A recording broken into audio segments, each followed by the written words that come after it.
2, 1.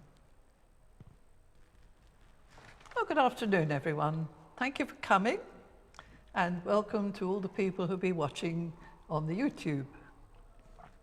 We come at last to the last session of this long course.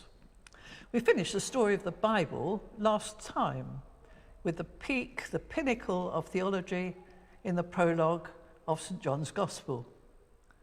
But we still hadn't got a Bible. So this is the story of how all the books got bound into one big book, which we know as the Bible. It wasn't until 397 that the final list of books to be included in a Bible for Christians in the West was ratified. And that was done in Carthage. But there's a lot that went on before then, so let's start at the beginning. The first Christians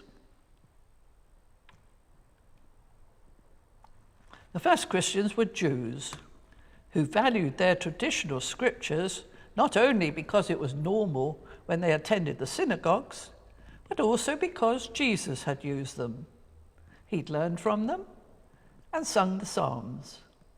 And this was also true of the people in Paul's churches, while there were Jewish Christians among their communities. They also treasured and shared the letters that Paul had written to them when they met on Sunday evenings to break bread, as Jesus had done at the Last Supper. But when in 70 the Romans had destroyed the Jewish temple, Judaism almost collapsed with it. But the surviving Pharisees gathered together again as soon as it was safe at Jamnia, under the leadership of Rabbi Jonathan ben Zakkai, a very learned scholar. And in the next 20 or so years, they studied and verified all the scrolls they had of the law of Moses, the scrolls of the prophets, and the many scrolls of authoritative writings. This they did, and finally they produced the Mishnah, sometime around 200 CE, and it consisted of 63 tractates. And still today it's a definitive list making up the Jewish Bible. But in no way at all did they ever think of calling it the Old Testament. This designation was given eventually by Christians when they claimed the Jewish collection for themselves, especially when they reread the prophets and found prophecies which they realized looked forward to Jesus who'd fulfilled them. They gradually added collections of Christian writings which became known as the New Testament. But sometimes these two collections were better known as the Old and New Covenants. The Old established by Moses at Mount Sinai, and the New prophesied by Jeremiah and established by Jesus at the Last Supper. But during the first century, a new style of book had become popular, especially among Christians, and this was the codex form, which we still use today, with each page written on both sides and fastened together along one side only. Then they could be bound into a permanent cover to preserve them from damage. There were many advantages in this. As you can see, scrolls were more cumbersome both to store and to keep in any particular order. The Christians, however, did not have any one special collection of sayings and stories of Jesus, although many such collections had come into being to serve the churches which produced them. So let's start at the beginning. Jesus himself had written nothing, and no one sat down to write the New Testament, nor did any committee come into being to choose the contents of the New Testament. It would be a better description to say it grew over a long period of time. It started with the spoken memories of the apostles, which carried authority.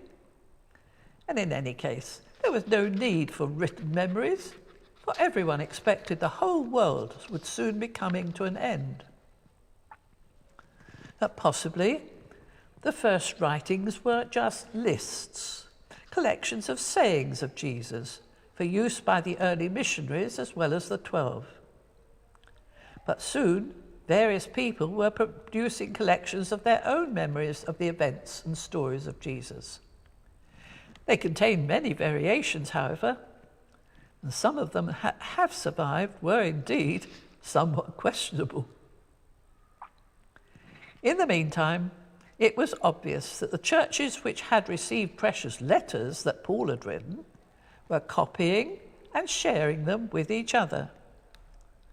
And in the second letter of Peter, chapter 3, there is already a hint that several had become a collection.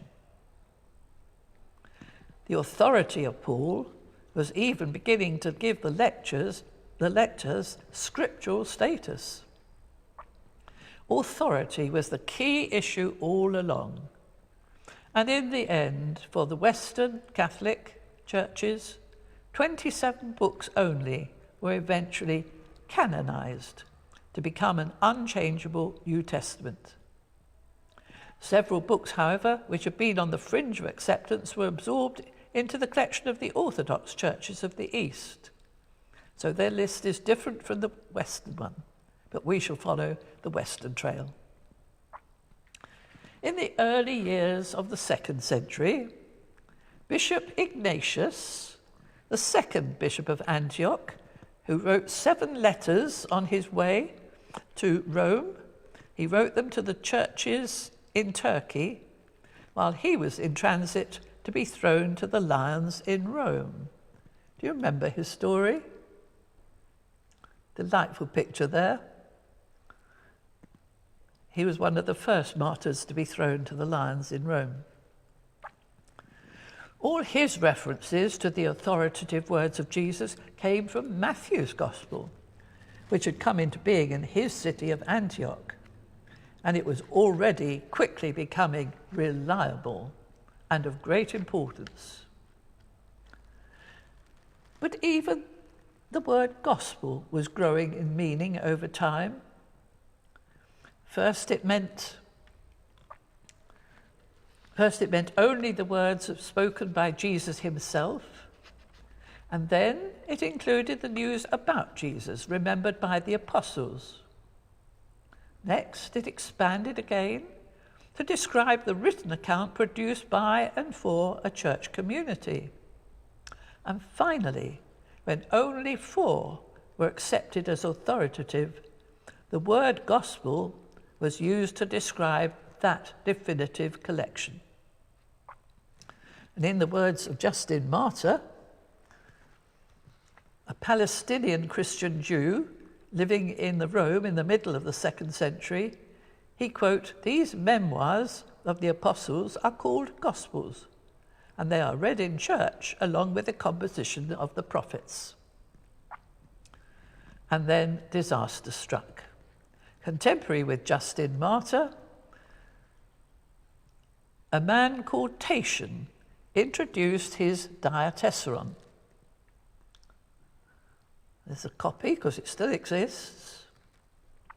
This was a conflation of the 4 Gospels into only one. And just think what was lost in the process. But over the next 200 years it became very popular indeed, particularly in its Syriac version used in the East. And a fragment of it survived as far away as the river Euphrates. In the end, it was only given up under protest in favour of the 4 which had survived thanks to their separate and bound codex forms. And thank goodness for that. Next, we come to Marcion, a workman by trade. Also lived in the 2nd century. He lived on the banks of the distant Black Sea, where he built ships and had become very wealthy. And he became a Christian, the member of what we call a Gentile church without any Jews. He published his collection of books, known as the Gospel and Apostle. It consisted of the 4 Gospels, as we have them, plus 10 edited letters of Paul, and so far so good. But Marcion went further, and he rejected the whole of the Old Testament, rejecting the Old Testament Yahweh as inferior to the Father God of the New Testament. Well, this idea spread and became very popular among Gentile Christians who had no real understanding of the Old Testament. But it was dangerous and could have been disastrous for the church as a whole. Because if Marcion's ideas had prevailed, the church would have become like a boat that's lost its anchor and would have been tossed around, susceptible to many and various strange ideas. In places where it did prevail, many more heresies came into being, which troubled the church for several centuries to come. Eventually, Marcion packed his bags, went off to Rome with his books and with plenty of money to give to the church. But the church there, fortunately, was not dazzled. Marcion's ideas were rejected, and his money was returned. He went off in a huff. He created his own sect, whose followers are still around, mainly in the USA, and they're known today as the Marcionites. Well, the effect of all this was to alert the church leaders to such dangers and to realize the value of its written heritage of apostolic writings as a check. And this was the criteria for all such future doctrinal judgments. Well, several more heresies continued to develop as time went by, many of them now described as Gnostic heresies. That is, meaning true knowledge concerning redemption. But these are different stories, not the story that we're following. So we must keep to ours. Our story is of the emerging authoritative list of books that would become Christian scripture. They only deserve our attention because of the Church's desperate need for reliable reference books with which to combat such heresies. And it was indeed a great danger.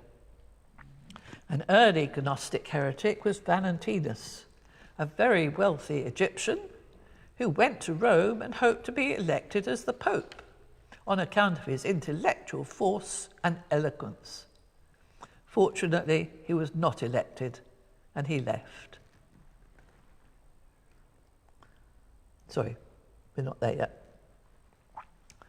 The church, or churches as we should still say in the 2nd century, began to approve of those who had been founded by the apostles, which they gave them greater authority over and above others which had grown up around them. Their criteria became what has been taught from the beginning, followed by what written reference can it be defended? And they began to define limits to the acceptable texts. All 4 Gospels mattered, and so did Paul's letters, plus the pastoral letters, and Luke's 2nd book, the Acts of the Apostles, now given its known title. In one sense, this comprehensive list, which is remarkably similar to the final New Testament, reflects the disunity of the early churches rather than their unity. That sounds odd, but it is so. The letter of James was in alongside Paul's, even though it looked so different. It was perhaps inspired wisdom accepting his as apostolic, for James' letter looks through a very different human lens to the one divine event. Eventually, though, it was the story in the Acts which provided the organic structure or the keystone for the growing collection. In it, all the apostles are honoured, Peter and Paul, James, together with the Hellenistic missionaries Stephen and Philip. So too with the four Gospels. Since early times, Matthew's Gospel had taken precedence over Mark in the order, but the others were not suppressed.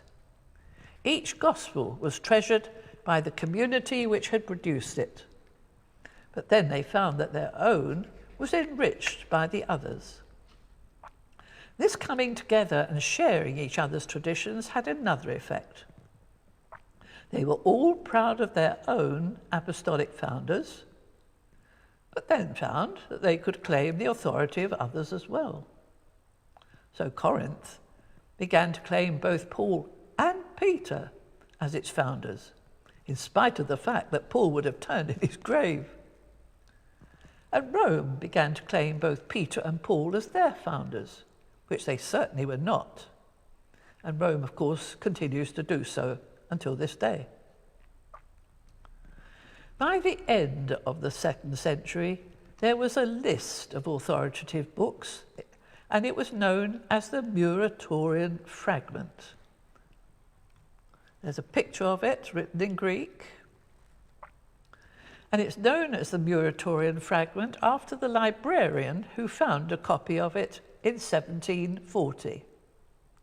It's now in the Ambrosian Library in Milan, and it contains a list with notes of 21 books in our New Testament. Hebrews is missing from it, and so too is 1 Peter.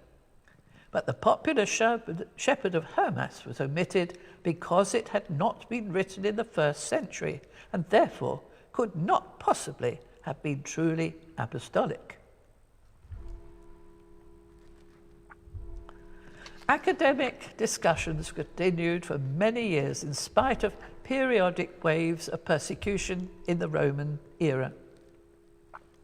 They flourished among the Greek-speaking Christians of the East, the Latin-speaking scholars of the West, and also among the Coptic-speaking Christians of Egypt, whose scholar Origen, the great bishop of Caesarea, founded a very important library there. 2 centuries on, and another great bishop of Caesarea, Eusebius, whose studies were enhanced by all the books in the library there, wrote a history of the church up to the time of his contemporary, the Emperor Constantine. Let's have a look at him. From a mosaic. His Edict of Milan in 312 had brought all state persecution of Christians to an end. Will you notice, please, he is holding a copy, or he's holding a model of his city. And his city, the ancient Constantinople, if any of you have been there, you will have been round that huge, well, roundabout it is now, which was originally the horse racing area of ancient Rome. It's now a huge roundabout, and there's lots and lots of traffic going all round it all day long. That was Constantinople, which built by the emperor. Eusebius and Constantine became very good friends, with the result that Eusebius's writings and advice were taken very seriously by all, especially at the important Council of Nicaea in 325. We're going to hear a lot more about that council next year when its anniversary comes along. But the council was chaired by Constantine, and it produced the first draft of our Nicene Creed. But for this story, we must keep our focus on the list of books which Eusebius compiled for standard use throughout the Christian world. And because of his friendship with the emperor, they became mandatory for most people. But he listed them in 3 categories. First, the universally accepted books, that is the 4 Gospels, the Acts, Paul's letter, Hebrews, 1 Peter, 1 John, and the Apocalypse, which we know as the Revelation. The second category contained the disputed books, which were still popular with many people. The letters of James, Jude, 2 Peter, and 2 and 3 John. But his third category listed popular books which were nevertheless spurious. Listen to all these titles: the Acts of Paul, the Apocalypse of Peter, the letter of Barnabas, the teaching of the apostles, and the Gospel of the Hebrews. He then totally rejected the so-called Gospels of Peter and Thomas and Matthias, saying, and I quote, "They must be shunned altogether as wrong and impious." And rightly so. For when a parchment fragment of the Gospel of Peter was found in Upper Egypt in 1886, it proved to be a docetic work, denying the real humanity of Jesus, saying that Jesus was silent on the cross because, and I quote, "as though he felt no pain." That is, because he only seemed to be human. Then there was the Gospel of Thomas, full of Syriac legends. That travelled to India, where the Mar Thoma church flourished throughout the centuries. And in modern day, it still exists in the south. And eventually, in the end of the latter part of the 20th century, it was absorbed into the Church of South India. Back to our story. When the Emperor Constantine established his new capital city in the east, he named it Constantinople, and he ordered 50 copies of the Christian scriptures in Greek, Old Testament as well as New Testament, to be prepared for each of the 50 new churches he was building there. And naturally, Eusebius's list was considered the norm. And all this only 50 years after Christian books were hunted by the Romans in times of persecution for burning. Well, 50 copies were made on good parchment by trained scholars at the emperor's expense. He also paid for 2 public carriages to transport them from Caesarea to Constantinople. It's said they were done and mounted in, and I quote, "magnificent and elaborately bound volumes." And the question is, where are they now? And it's possible that 2 have survived. The first one we'll look at is the Codex Sinaiticus. It was found in the monastery of St. Catherine on the slopes of Mount Sinai, hence its name. And it was found by a German gentleman, traveller, looking for treasures, Count von Tischendorf. He had plenty of money, plenty of time, and he went treasure hunting, like a lot of his contemporaries. He eventually found this ancient manuscript being torn up and used for packing material. He realised how important it was and persuaded the monks to stop destroying it and to let him have it. Oh no, they said, they couldn't do that. Their monastery was Russian Orthodox, and if it was to be given to anybody, it had to be given to the Russian emperor, the Tsar. And so it was, and Count von Tischendorf took it to St. Petersburg. All that in 1844. Well, eventually, when the Russian Revolution had happened, it was a collapse of the state, and the people were starving within a few years of the revolution. And the government, not having much interest in religion, sold this copy of the Bible that Count von Tischendorf had found. They sold it to the British government, who paid £100,000 for it in 1923. And it's now So we've gone on with the pictures. That was the monastery in South Mount Sinai. Oh, sorry, we're not ready for that yet. It's now in the British, this Codex Sinaiticus is now in the British Library for all to see. It contains 400 large leaves of prepared animal skins, all written in very easy to read Greek.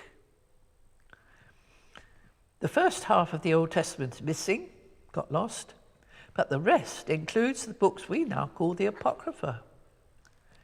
The New Testament contains all the 27 books we have today, plus 2 more, the Shepherd of Hermas and the Letter of Barnabas. The other surviving copy is known as the Codex Vaticanus, which has been in the Vatican Library ever since the 15th century. And so we move on. In the year 367, when Bishop Athanasius was bishop in Alexandria, he had the annual responsibility to write to all the bishops announcing the date of Easter. And in this particular year, he included with it his statement about the books of Scripture. And he's the first to list the 27 books in our New Testament for both Eastern Orthodox and Western Catholic churches, even though they were not in our familiar order. By this time, however, there was a new need in the West for the Scriptures in Latin. Some inferior efforts to do this had been attempted before, but in 382, Pope Damasus directed his secretary, Jerome, a very great scholar, to undertake the work. Jerome, who was another great scholar like Origen, moved to live in a cave near Bethlehem, where he secretly learnt Hebrew from a Jewish Christian. And legend has it, he was guarded by a lion from danger and interference. He befriended the lion by rescuing a thorn from the lion's paw. Jerome was thus able to translate the Old Testament from its original Hebrew and the Christian scriptures from their original Greek. His work at last produced the excellent Vulgate. The Vulgate, the Bible in the vulgar tongue, the language talked by the people. Of course, in Rome, it was Latin. Hooray! At last, we have a Bible that could be put into the cover of one book. And this remained the only official Bible in the West until the Reformation, and even longer for Roman Catholics. They had it until the Second Vatican Council in the 1960s, when permission was at last given for translations to be made from it into other languages for Roman Catholics. And the English version is known as the Jerusalem Bible. And with its very striking cover, it's easy to distinguish it if you see it in a collection. It's the Vulgate in English for English readers. And it still gives us Jerome's order of the books, unlike our Protestant Bibles. Our Bibles only have 66 books chosen by Martin Luther. The leftovers now form the Apocrypha, which is now placed between the Old and New Testament for Protestants. Well, back in time to when the great Augustine of Hippo was around. He had been baptized by the saintly Ambrose of Milan in 386 and began his studies, and he was a great scholar. Only 27 books of the New Testament were the norm. And he asked, why only these and no other? It became obvious to him that no ecclesiastical council had ever made a definite decision about it, to be recognised as the voice of the church. When he eventually became Bishop of Hippo in North Africa, it's thought that he convened such a council in 393 at Hippo. But I'm afraid no record of it has been survived. It was repeated, however, as Canon number 47 at the Synod of Carthage in North Africa in the year 397.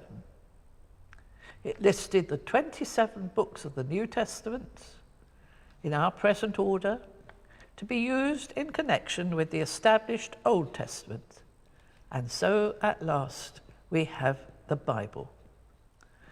And the canon ends with the words, "Let it be permitted, however, that the sufferings of the martyrs also be read when their anniversaries are celebrated." Such was the Synod of Carthage. And so we have a Bible which grew and was trimmed by scholars from the 1st to the 4th century, to be ratified almost as a whisper at the end, merely endorsing the accepted practice of authoritative readings and canonizing them for all time. And now, a delightful and a truthful story as we come to the end of this long course. Jerome's Vulgate is very old, but the oldest surviving copy of it was written in Britain at the monastery of Jarrow in Northumberland.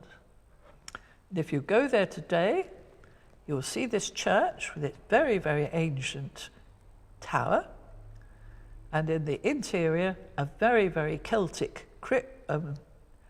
east end, which has an atmosphere all of its own, unlike the rest of the church. Was originally part of the great monastery there, where they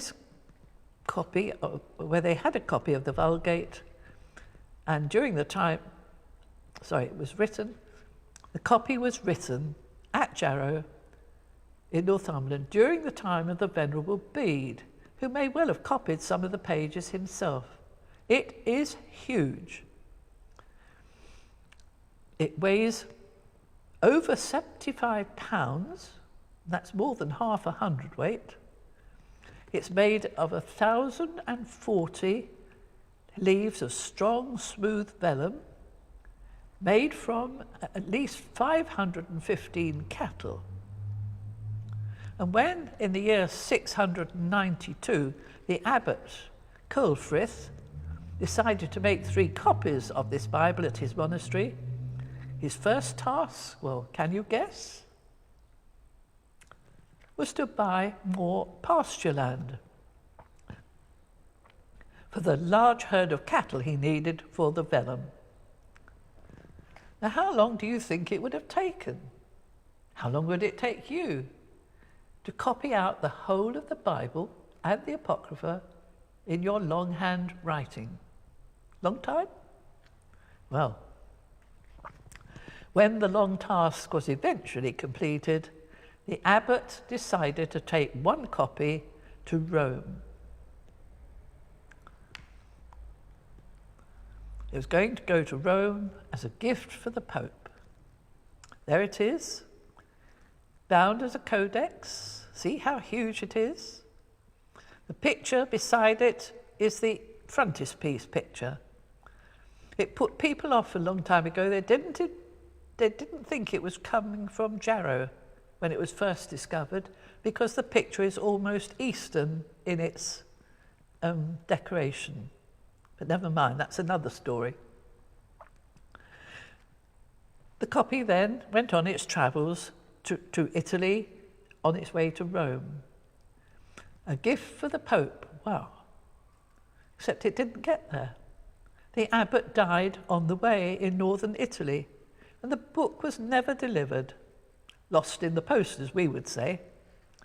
And it turned up years later at Monte Amiata in Tuscany. So it's no surprise it's known as the Codex Amiatinus. And today it belongs to a library in Florence. But 6 years ago, in 2018, when it was returned to England for the first time since it had left, some 1,300 years ago, for an exhibition at a British library. And it's so big, it takes 4 people to lift it. And as you can imagine, great care was taken of that book, the star of the whole exhibition. And now the end of the story so far. During the last 3 years, or 3 centuries, many more biblical texts have been found in the sands and in old libraries, prompting renewed interest in all available texts. And I hope you've all enjoyed learning from them in the course that we've followed, which is now complete. In the future, who knows? Our story of the Bible is complete. Thank you all for your time, your long and faithful following of the 47 sessions we've shared together. Some of you from time to time have expressed the hope that the stories may one day appear in print. The answer, I'm happy to tell you, is maybe. Thank you for coming. Thank you for your attention. Thank you for being here. Goodbye.